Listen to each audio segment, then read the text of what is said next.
जय माता दी, राधे राधे। आइए सुनते हैं दुर्गा सप्तशती का 5वां एवं 6वां अध्याय। महर्षि मेधा ने कहा, पूर्व काल में शुम्भ निशुम्भ नामक असुरों ने अपने बल के मद से इंद्र का त्रिलोकी का राज्य और यज्ञों के भाग छीन लिए, और वह दोनों इसी प्रकार सूर्य, चंद्रमा, धर्मराज और वरुण के अधिकार भी छीनकर स्वयं ही उनका उपयोग करने लगे। वायु और अग्नि का कार्य भी वही करने लगे, और इसके पश्चात उन्होंने जिन देवताओं का राज्य छीना था उनको अपने अपने स्थान से निकाल दिया। इस तरह से अधिकार छीने हुए दैत्यों तथा दैत्यों द्वारा निकाले हुए देवता अपराजिता देवी का स्मरण करने लगे कि देवी ने हमको वर दिया था कि मैं तुम्हारी संपूर्ण विपत्तियों को नष्ट करके रक्षा करूंगी। ऐसा विचार कर सब देवता हिमालय पर गए और भगवती विष्णु माया की स्तुति करने लगे। देवताओं ने कहा, देवी को नमस्कार है, शिव को नमस्कार है, प्रकृति और भद्रा को नमस्कार है। हम लोग रौद्र, नित्या और गौरी को नमस्कार करते हैं। ज्योत्सनामयी, चंद्र रूपिणी व सुख रूपा देवी को निरंतर नमस्कार है। शरणागतों का कल्याण करने वाली वृद्धि और सिद्धि रूपा देवी को हम बार बार नमस्कार करते हैं। नैऋति, राजाओं की लक्ष्मी तथा सरवाड़ी को नमस्कार है। दुर्गा को दुर्ग स्थलों को पार करने वाली, दुर्गपारा को सारा, सर्वकारी ख्याति, कृष्ण और धूम्र देवी को सदैव नमस्कार है। अत्यंत सौम्य तथा अत्यंत रौद्र रूपा को हम नमस्कार करते हैं, उन्हें हमारा बारंबार प्रणाम है। जगत की आधारभूत कृति देवी को बार बार नमस्कार करते हैं। जिस देवी को प्राणी मात्र विष्णु माया कहते हैं उसको नमस्कार है, उनको नमस्कार है, उनको नमस्कार है।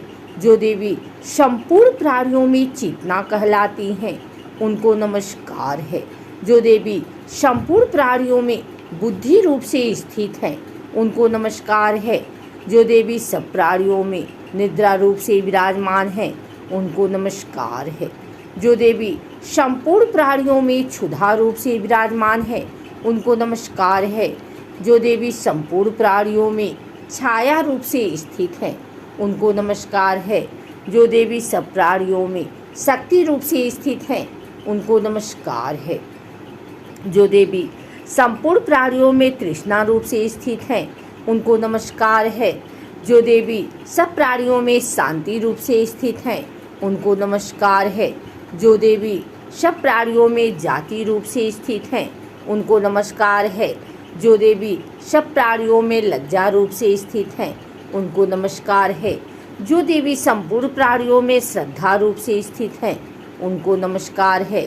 जो देवी संपूर्ण प्राणियों में कांति रूप से स्थित हैं उनको नमस्कार है। जो देवी सब प्राणियों में लक्ष्मी रूप से स्थित हैं उनको नमस्कार है। जो देवी संपूर्ण प्राणियों में वृत्ति रूप से स्थित हैं उनको नमस्कार है। जो देवी सब प्राणियों में स्मृति रूप से विराजमान है उनको नमस्कार है। जो देवी सब प्राणियों में दया रूप से स्थित हैं उनको नमस्कार है। जो देवी सब प्राणियों में तुष्टि रूप से स्थित हैं उनको नमस्कार है। जो देवी संपूर्ण प्राणियों में मातृ रूप से स्थित हैं उनको नमस्कार है। जो देवी संपूर्ण प्राणियों में भ्रांति रूप से स्थित हैं उनको नमस्कार है। जो देवी संपूर्ण प्राणियों में नित्य व्याप्त रहती हैं उनको नमस्कार है। जो देवी चैतन्य रूप से इस संपूर्ण संसार को व्याप्त करके स्थित हैं उनको नमस्कार है। पूर्व काल में देवताओं ने अपने अभीष्ट फल पाने के लिए जिसकी स्तुति की है और देवराज इंद्र ने बहुत दिनों तक जिसका सेवन किया है, वह कल्याण की साधना भूता ईश्वरी हमारा कल्याण और मंगल करे तथा सारी विपत्तियों को नष्ट कर डाले। असुरों के सताए हुए हम संपूर्ण देवता उस परमेश्वरी को इस समय नमस्कार करते हैं तथा जो भक्तिपूर्वक स्मरण किए जाने पर तुरंत ही सब विपत्तियों को नष्ट कर देती हैं। वह जगदम्बा इस समय भी हमारा मंगल करके हमारी समस्त विपत्तियों को दूर करे। महर्षि मेधा ने कहा, हे राजन, इस प्रकार जब देवता स्तुति कर रहे थे तो उसी समय पार्वती देवी गंगा में स्नान करने के लिए आई। तब उनके शरीर से प्रकट होकर शिवा देवी बोली, शुभ दैत्य के द्वारा स्वर्ग से निकले हुए और निशुम्भ से हारे हुए यह देवता मेरी स्तुति कर रहे हैं।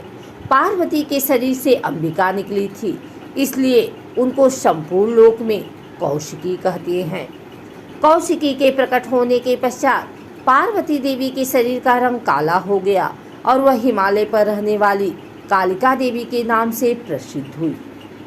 फिर शुंभ और निशुंभ के दूत चंडमुंड वहां आए और उन्होंने परम मनोहर रूप वाली अंबिका देवी को देखा।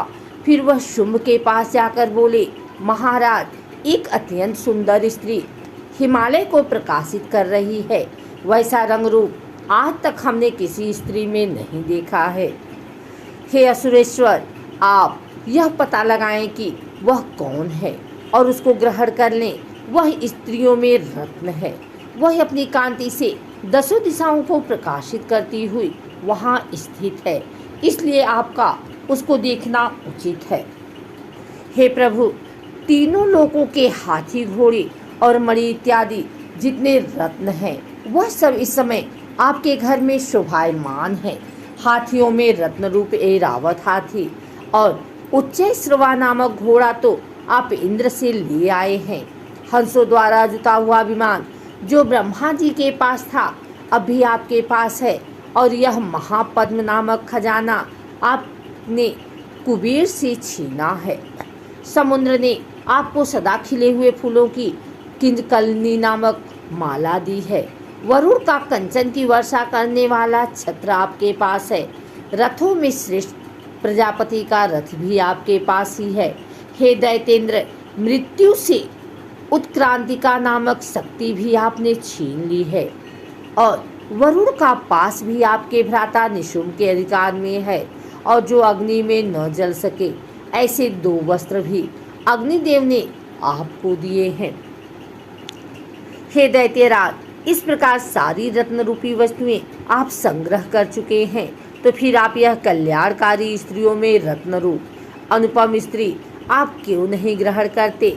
महर्षि मेधा बोले, चंडमुंड का यह वचन सुनकर शुंभ ने विचारा कि सुग्रीव को अपना दूत बनाकर देवी के पास भेजा जाए। प्रथम उसको सब कुछ समझा दिया और कहा कि वहां जाकर तुम उसको अच्छी तरह से समझाना और ऐसा उपाय करना जिसे वह प्रसन्न होकर तुरंत मेरे पास चली आए। भली प्रकार समझा कर कहना।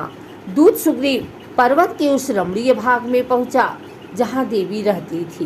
दूत ने कहा, हे देवी, दैत्यों का राजा शुंभ जो इस समय तीनों लोकों का स्वामी है, मैं उसका दूत हूँ और यहाँ तुम्हारे पास आया हूँ।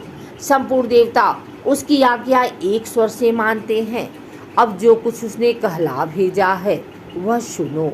उसने कहा है, इस समय संपूर्ण त्रिलोकी मेरे वश में है और संपूर्ण यज्ञों के भाग को पृथक पृथक मैं ही लेता हूँ, और तीनों लोकों में जितने श्रेष्ठ रत्न हैं वह सब मेरे पास हैं। देवराज इंद्र का वाहन ऐरावत मेरे पास है जो मैंने छीन लिया है। उच्चैःश्रवा नामक घोड़ा जो क्षीर सागर मंथन करने से प्रकट हुआ था उसे देवताओं ने मुझे समर्पित किया है। हे सुंदरी, इनके अतिरिक्त और भी जो रत्नभूषण पदार्थ देवताओं के पास थे वह सब मेरे पास हैं। हे देवी, मैं तुम्हें संसार की स्त्रियों में रत्न मानता हूँ, क्योंकि रत्नों का उपभोग करने वाला मैं ही हूँ। हे चंचल कटाओं वाली सुंदरी, अब यह मैं तुझ पर छोड़ता हूँ कि तू मेरे या मेरे भाई महापराक्रमी निशुंभ की सेवा में आ जाए। यदि तू मुझे वीरोगति देती है, अतुल महान ऐश्वर्य को प्राप्त होगी। अतः तुम अपनी बुद्धि से यह विचार कर मेरे पास चली आओ। महर्षि मेधा ने कहा, दूत के ऐसा कहने पर संपूर्ण जगत का कल्याण करने वाली भगवती दुर्गा मन ही मन मुस्कुराई और इस प्रकार कहने लगी। देवी ने कहा, हे दूत, तू जो कुछ कह रहा है वह सत्य है और इसमें किंचित मात्र भी झूठ नहीं है।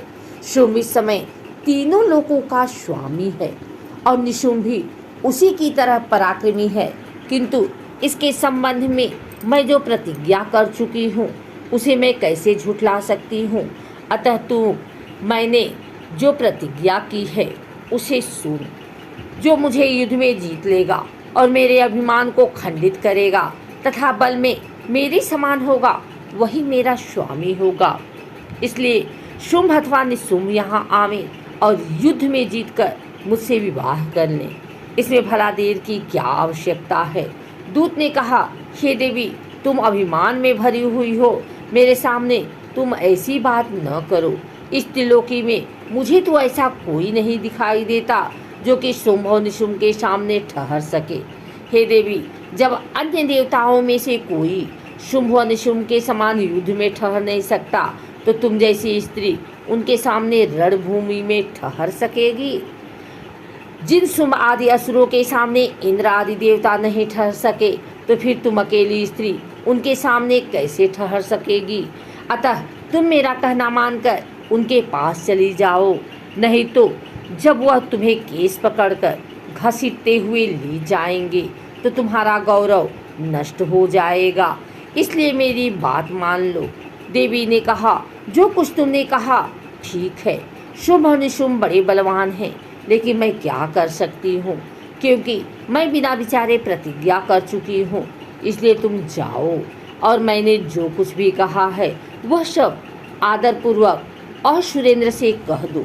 इसके पश्चात जो वह उचित समझे करें। 6वां अध्याय प्रारंभ। महर्षि मेधा ने कहा, देवी की बात सुनकर दूत क्रोध में भरा हुआ वहां से असुरेंद्र के पास पहुंचा और सारा वृतांत उसे कह सुनाया। दूत की बात सुन असुरेंद्र के क्रोध का पार न रहा और उसने अपने सेनापति धूम्रलोचन से कहा, धूम्रलोचन, तुम अपनी सेना सहित शीघ्र वहां जाओ और उस दुष्टा के केसों को पकड़कर उसे घसीटते हुए यहाँ ले आओ। यदि उसकी रक्षा के लिए कोई दूसरा खड़ा हो, चाहे वह देवता, यक्ष अथवा गंधर्व ही क्यों न हो, उसको तुम अवश्य मार डालना। महर्षि मेधा ने कहा, शुंभ के इस प्रकार आज्ञा देने पर धूम्रलोचन 60,000 राक्षसों की सेना को साथ लेकर वहां पहुंचा और देवी को देख ललकार कर कहने लगा, अरे तू अभी शुंभ और निशुंभ के पास चल। यदि तू प्रसन्नतापूर्वक मेरे साथ न चलेगी तो मैं तेरे केसों को पकड़ घसीटता हुआ तुझे ले चलूंगा। देवी बोली, और सुरेंद्र का भेजा हुआ तेरे जैसा बलवान यदि बलपूर्वक मुझे ले जावेगा तो ऐसी दशा में मैं तुम्हारा कर ही क्या सकती हूँ। महर्षि मेधा ने कहा, ऐसा कहने पर धूम्रलोचन उनकी ओर लपका, किंतु देवी ने उसे अपनी हुंकार से ही भस्म कर डाला। यह देखकर असुर सेना क्रुद्ध होकर देवी की ओर बढ़ी, परंतु अंबिका ने उन पर तीखे बाणों, शक्तियों तथा फरसों की वर्षा आरंभ कर दी। इतने में देवी का वाहन भी अपनी ग्रीवा के बालों को झटकता हुआ और बड़ा भारी शब्द करता हुआ असुर सेना में कूद पड़ा। उसने कहा, असुर अपने पंजों से कई, अपने जबड़ों से और कई को धरती पर पटककर अपनी डाढ़ों से घायल करके मार डाला। उसने कई असुरों के अपने नख से पेट फाड़ डाले और कई असुरों का तो केवल थप्पड़ मारकर सिर धड़ से अलग कर दिया। कई असुरों की भुजाओं और सिर तोड़ डाले और गर्दन के बालों को हिलाते हुए उसने कई असुरों को पकड़कर उनके पेट फाड़कर उनका रक्त पी डाला। इस प्रकार देवी के उस महाबलवान सिंह ने क्षण भर में असुर सेना को समाप्त कर दिया। शुंभ ने जब यह सुना कि देवी ने धूम्रलोचन असुर को मार डाला है और उसके सिंह ने सारी सेना का संहार कर डाला है, तब उसको बड़ा क्रोध आया। उसके मारे क्रोध के ओठ फड़कने लगे और उसने चंड तथा मुंड नामक महासुरों को आज्ञा दी, हे चंड, हे मुंड, तुम अपने साथ एक बड़ी सेना लेकर वहां जाओ और उस देवी के बाल पकड़कर उसे बांध कर तुरंत यहाँ ले आओ। यदि उसको यहाँ लाने में किसी प्रकार का संदेह हो तो अपनी सेना सहित उससे लड़ते हुए उसको मार डालो, और जब वह दुष्टा और उसका सिंह दोनों मारे जावें तब भी उसको बांध कर यहाँ ले आना।